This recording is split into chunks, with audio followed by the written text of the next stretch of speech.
রাজবাড়ির যে ঘটনাটা ঘটেছে আমাদেরকে পুলিশের পক্ষ থেকে জানানো হয়েছে আজকে পর্যন্ত এই ঘটনায় 7 জনকে গ্রেপ্তার করা হয়েছে। ঘটনার সাথে তাদের সংশ্লিষ্টতা দেখে 4টা বিষয়কে 4টা ঘটনা সেখানে পুলিশ এবং প্রশাসনের গাড়ি ভাঙচুর, মাজার ভাঙচুর, কবর থেকে লাশ উত্তোলন এবং লাশ পড়িয়ে ফেলা, এই 4টা ঘটনার ভিডিও ফুটেজগুলো বিশ্লেষণ করে এই পর্যন্ত 7 জনকে গ্রেপ্তার করা হয়েছে। এর মধ্যে যিনি কবর থেকে লাশ উত্তোলন করেছেন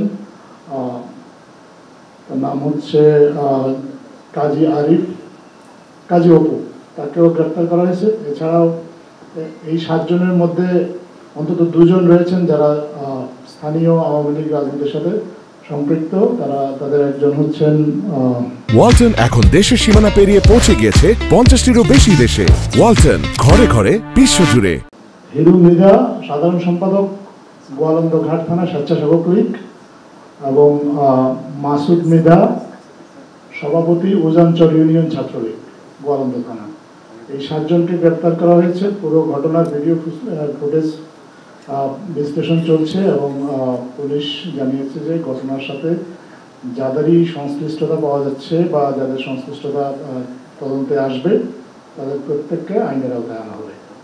আজকে যে আইন শৃঙ্খলা রক্ষাকারী সংক্রান্ত যে মিটিংটা হয়েছে মাননীয় প্রধান উপদেষ্টার কার্যালয়ে, সেখানেও এই ঘটনা সম্পর্কে আমাদের সরকারের ঊর্ধ্বতন কর্মকর্তারা মাননীয় উপদেষ্টাদেরকে অবহিত করেছেন।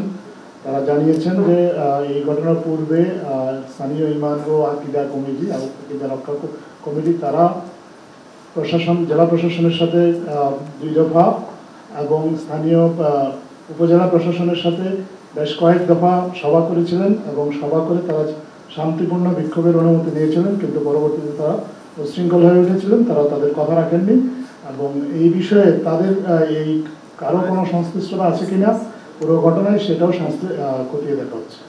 ধন্যবাদ।